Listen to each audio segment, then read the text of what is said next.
Bon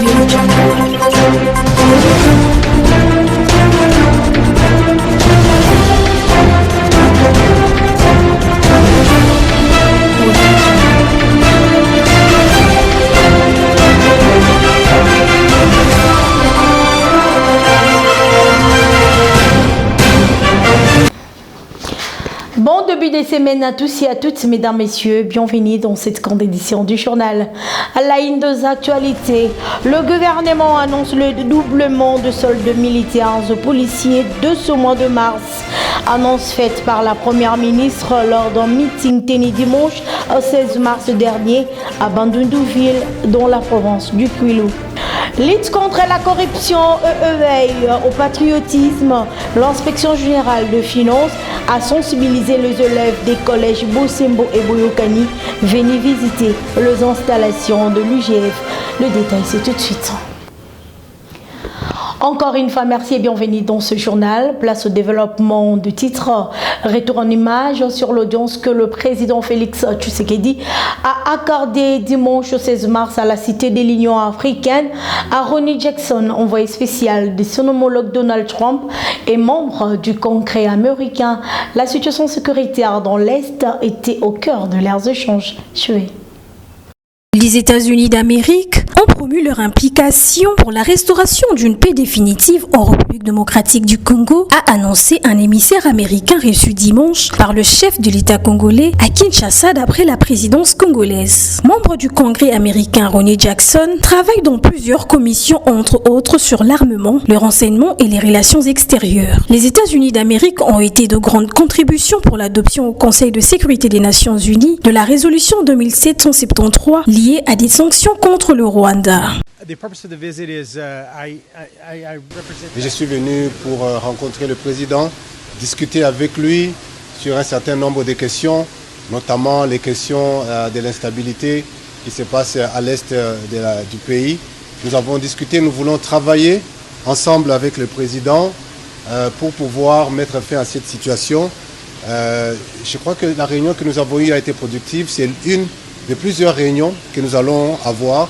Je vais rentrer aux États-Unis, je vais discuter avec le Congrès, je vais voir aussi la possibilité de discuter avec la Maison-Blanche pour pouvoir mener ces échanges en vue d'assurer que la paix puisse revenir à l'est de la RDC et partout en RDC, parce que cela est la volonté de tous. Les États-Unis, c'est un pays qui est dans une position unique, une position stratégique, une position d'influence. Nous avons une très bonne relation, nos deux États ont une très bonne relation et nous voulons continuer davantage à travailler pour approfondir cette relation. Au même titre que l'émissaire américain, plusieurs personnalités politiques reçues par le président congolais ont toujours plaidé pour le respect de l'intégrité territoriale de la RDC ainsi que sa souveraineté, aujourd'hui menacée par l'agression rwandaise. Le dernier en date est Mark Pextin, le nouvel envoyé spécial du Royaume de Belgique pour la région de Grand Lac en visite à Kinshasa, a fait savoir que son pays est respectueux de l'intégralité et de la souveraineté de la RDC.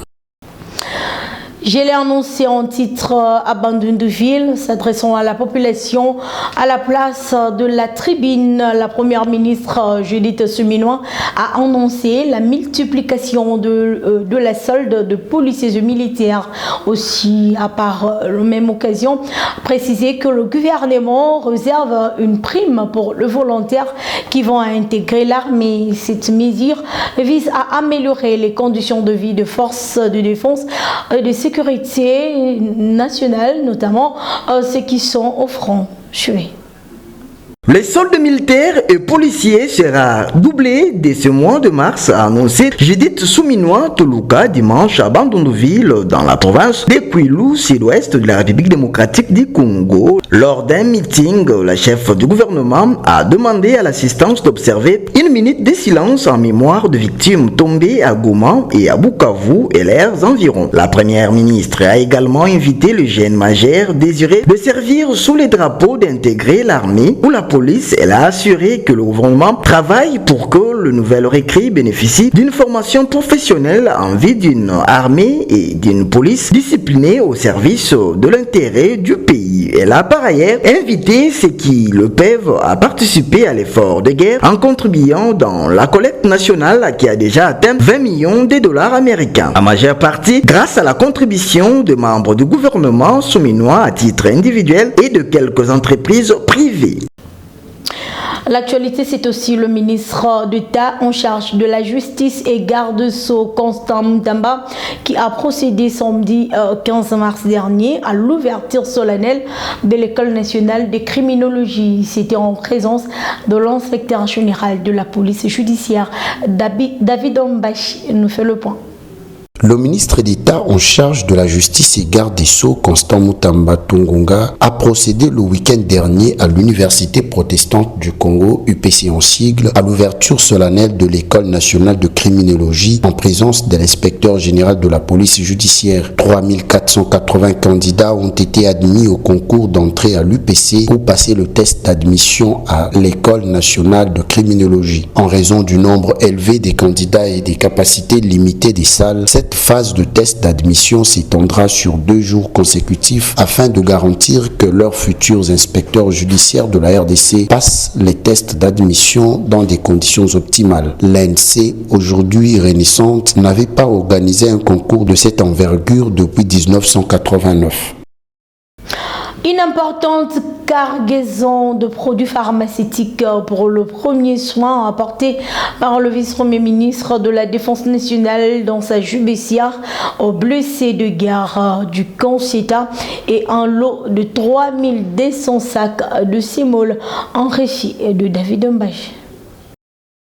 Dans sa gibecière, le vice-premier ministre de la Défense nationale a apporté une importante cargaison de produits pharmaceutiques pour les premiers soins des blessés de guerre et un lot de 3200 sacs de sémoule et une enveloppe consistante pour leur alimentation. Dans leurs échanges avec le patron de la Défense nationale, les blessés de guerre ont présenté leurs doléances, notamment la difficulté d'évacuation pour des soins appropriés et la situation précaire de leurs familles. Soucieux d'apporter une solution rapide selon ses moyens, Maître Guy Kabombo Mwadianvita a commandé illico presto 2 ambulances neuves en faveur de l'hôpital militaire CETA qui leur a été livré en fin de journée et a promis également une dotation de 4 bus pour faciliter leur déplacement. S'en est suivi les échanges avec les épouses des militaires blessés de guerre du camp CETA. Et puis le vice-premier ministre, ministre de l'Intérieur, Sécurité, Décentralisation et Affaires coutumières, Jacques Chabagny, a tenu récemment une importante réunion avec une délégation de l'intersyndicale de transporteurs routiers poids lourds dans son cabinet de travail. Suivez cet élément. Cette rencontre s'inscrit dans une démarche visant à améliorer les conditions de travail des chauffeurs routiers et à répondre aux préoccupations majeures de ces secteurs cruciaux pour l'économie nationale. Au cours des échanges, des représentants syndicaux ont exposé plusieurs problèmes majeurs entravant le bon fonctionnement de leur profession. L'un des principaux griefs soulevés concerne la marginalisation des chauffeurs congolais dans le secteur du transport routier, notamment dans des zones minières du Lualaba et du Haut-Katanga, où les expatriés sont privilégiés par certaines entreprises. Ils ont également dénoncé la prolifération des barrières et des péages sur certains axes, notamment sur la route nationale numéro 1 qui relie Kinshasa à la province du Congo central, ainsi que sur l'axe reliant Kananga à Chikapa. Ces obstacles, souvent accompagnés de tracasseries policières, constituent un frein à la fluidité du trafic et alourdissent le coût d'exploitation pour les transporteurs. Ouverture de la session de mars à l'Assemblée nationale samedi 15 mars dernier. Parlant de l'agression rwandaise, le président de la Chambre basse du Parlement, Vital Kamerhe, a mis l'accent particulier sur l'unité et la cohésion nationale lancée par le chef de l'État. Et vous rendrez son œuvre à l'occasion de l'ouverture solennelle de la session ordinaire de l'Assemblée nationale de la République démocratique du Congo. J'ai entendu Après 3 mois des avancées parlementaires passées sans repos, les députés nationaux ont confirmé à l'article 115 de la Constitution, appuyé par l'article 68 du règlement intérieur de l'Assemblée nationale, repris le chemin de l'hémicycle le samedi 15 mars 2025. Préoccupé par cette situation qui ont endeuillé de nombreux Congolais, le président de l'Assemblée nationale, le professeur Vital Kamerhe, est revenu dans son discours d'ouverture sur le périple diplomatique engagé par la Chambre basse du Parlement, en droite ligne avec l'action du président de la République et en appui aux efforts du gouvernement pour le retour de la paix en RDC. C'est suite à cet engagement du chef de l'État et aux efforts inlassables du gouvernement que des avancées diplomatiques notables ont été réalisées. Quoiqu'encore insuffisantes, les sanctions et les condamnations internationales contre le Rwanda pour son soutien à la rébellion du M23 sont une étape importante pour restaurer la vérité sur ce conflit qui n'a que trop duré. À ce titre, ici est de souligner l'adoption par le Conseil de sécurité des Nations Unies de la résolution 2773 proposée par la France et qui pointe nommément le Rwanda comme force d'agression en RDC. Au président de la République, chef de l'État, Félix Antoine Tshisekedi Tshilombo, je voudrais exprimer ces mots inspirés des Saintes Écritures du livre des Psaumes, chapitre 32, verset 8, qui dit: je t'instruirai, c'est Dieu qui dit à Félix, je t'instruirai, je te montrerai la voie que tu dois suivre, je te conseillerai, j'aurai le regard sur toi. Que le Saint-Esprit vous inspire, là c'est moi maintenant qui l'ai dit, vous inspire et vous guide en ce temps particulier pour s'accomplir le miracle du bâton de Moïse, afin que les obstacles les plus coriaces soient brisés et que les voies les plus inattendues soit ouverte vers la paix. La rentrée parlementaire étant intervenue une semaine après la célébration de la Journée internationale des droits de la femme, le professeur Vital Kamerhe a ainsi profité pour saluer l'engagement de la femme congolaise et s'est engagé à travailler pour le renforcement de leur autonomisation. Parlons tout à fait autre chose à présent. Visite de terrain de l'inspecteur général de finances, chef de service Jules Linguetti, samedi 15 mars dernier, sur le chantier de rocade de Kinshasa, accompagné du DG de la CGT, Nikonzao. À la fin de cette visite, le chef de service de l'UGF s'est dit satisfait de l'avancement de ces travaux qui vont améliorer la mobilité et le développement de la ville de Kinshasa. Suivez ce reportage. Encourageant et très prometteur sont entre autres les deux mots à retenir des propos de Jules Linguetti, inspecteur général de l'IGF, à l'issue de sa visite du projet des rocades de Kinshasa ce samedi 15 mars 2025. Sous les explications de l'ingénieur Nikonzao, directeur général de la CGT, maître d'ouvrage délégué du ministère des ITP sur ce projet, il a parcouru en premier la rocade sud-est, appréciant les travaux de chaussée en cours et l'installation de l'entreprise Covec à sa base vie. En second lieu, Jules Linguetti est allé sur la rocade sud-ouest qui a récemment enregistré d'énormes progrès, notamment par l'atteinte du niveau complet de la couche de base sur une bonne dizaine de kilomètres longeant la cité Millennium et la stabilisation des plusieurs flancs de collines. Les travaux sont placés sous le contrôle des BTC et la surveillance des travaux est confiée à la CGT ainsi qu'à l'OVD. Nous en profitons, monsieur le DG, pour vraiment vous féliciter. Ce que nous venons de voir, c'est une fierté. Et parfois, il ne faut pas suivre, il faut venir voir. Ce que nous voyons là, c'est un très grand travail et de qualité avec beaucoup de professionnalisme. L'histoire récente de la RDC nous apprend que c'est l'IGF qui avait reçu mandat du président de la République pour analyser le contrat sino-congolais, analyses qui ont abouti à la révision de ce dernier, donnant de fait beaucoup plus d'avantages à la RDC. Les conclusions de cette mission avaient établi qu'en 15 ans d'application de la Convention, la RDC avait encaissé en termes de travaux 1,2 milliard de dollars, soit une moyenne de 80 millions de dollars par an de travaux, sur 3 milliards de dollars prévus dans l'ensemble du projet. Il s'en est suivi une décision du chef de l'État qui est une révisitation de la convention entre les deux parties. L'inspection générale des finances, qui était à l'origine.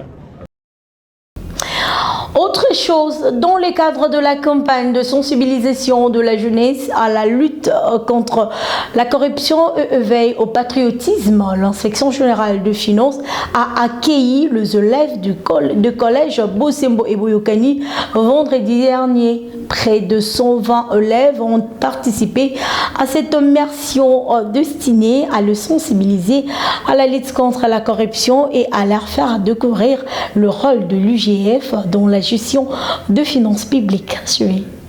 Après le lancement de la campagne de sensibilisation de jeunes à la lutte contre la corruption, l'IGF a réuni vendredi 14 mars les écoliers des collèges Bosembo de Lingwala et Boyokani de Mongafula.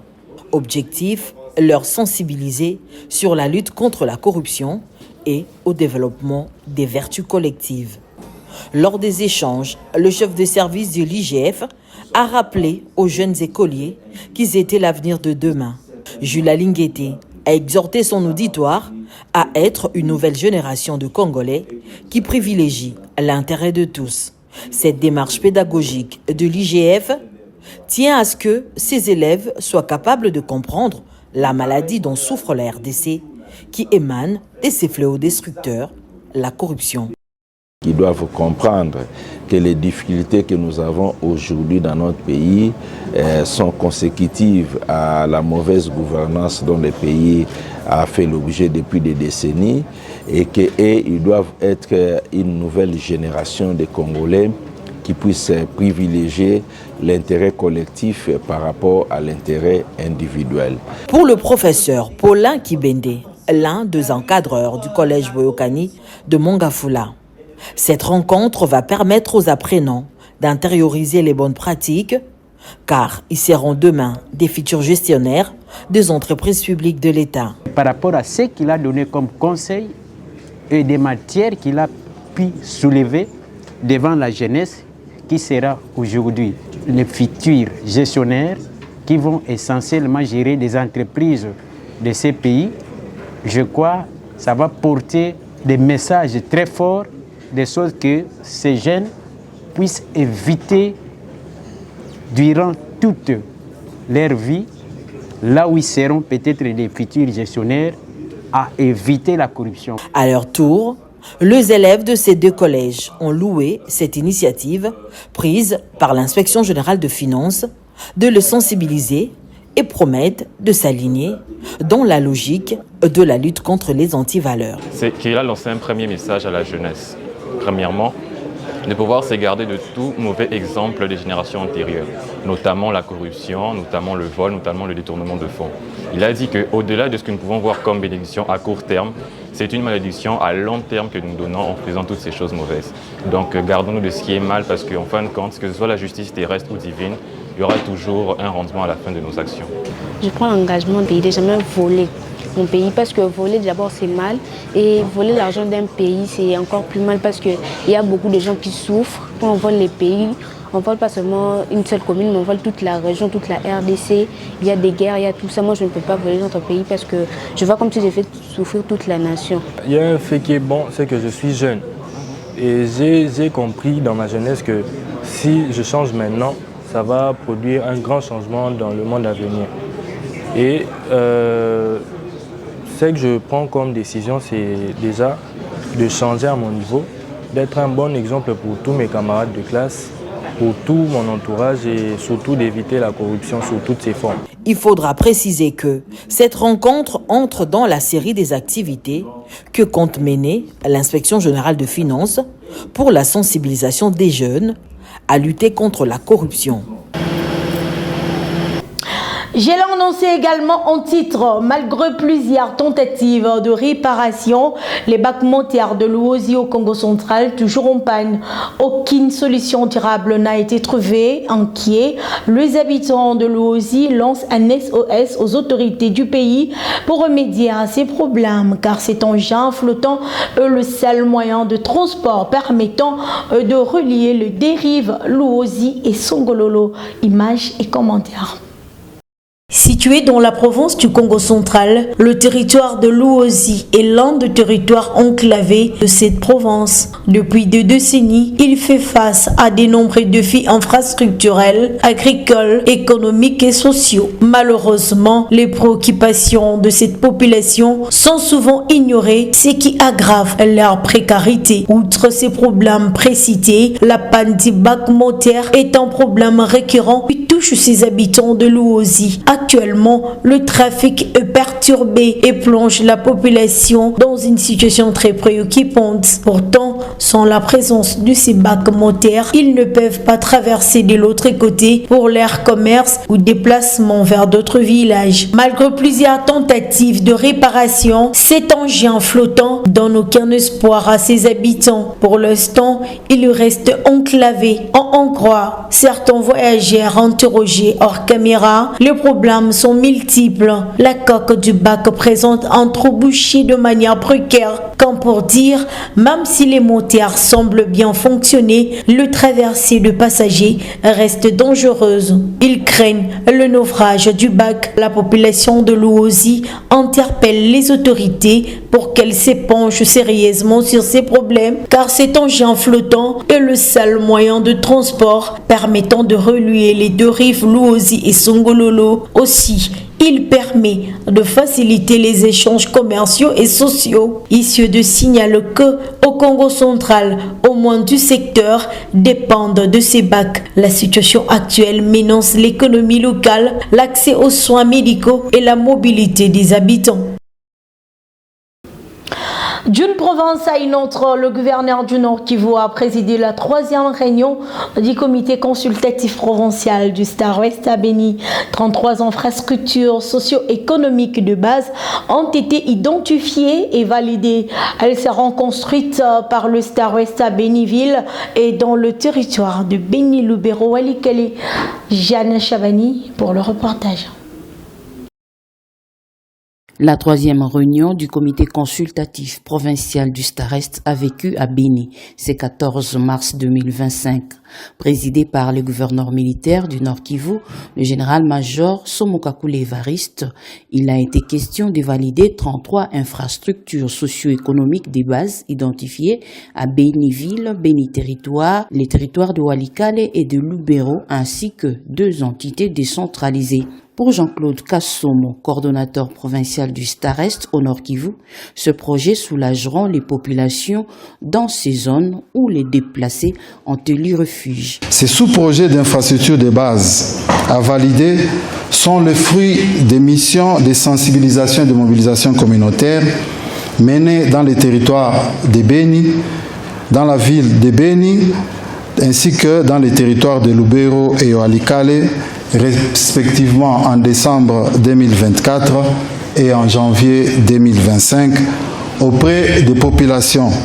Le gouverneur militaire du Nord Kivu, président de ce comité, attend beaucoup sur terrain. Il a ainsi exhorté à une participation accrue à l'ouverture des travaux. Je me réjouis de la participation de tous les acteurs impliqués dans la mise en œuvre de ce projet, au vu de la présence des personnalités à ces assises. Cela démontre la volonté de travailler tous ensemble, main dans la main, pour la sécurité et la paix. Seul gage de tout développement socio-économique de notre pays. En vue de matérialiser la vision du président de la République, son Excellence Félix Antoine Tshisekedi Tshilombo. Les infrastructures ainsi validées, l'heure est à la mise en œuvre. Fin ce journal, mesdames, messieurs, mais d'abord le rappel des titres. Le gouvernement annonce le redoublement de soldes militaires et policiers de ce mois de mars. Annonce faite par la première ministre lors d'un meeting tenu dimanche dernier à Bandundouville dans la province du Kwilu. Lutte contre la corruption, veille au patriotisme. L'inspection générale de finances a sensibilisé les élèves des collèges Bosembo et Boyokani venus visiter les installations de l'UGF. Voilà, mesdames et messieurs, c'est par ici que nous mettons un point final à cette grande édition du journal. Merci à vous tous de l'avoir suivi. D'ici là, portez-vous bien. Bonne suite au programme sur nos antennes. Au revoir.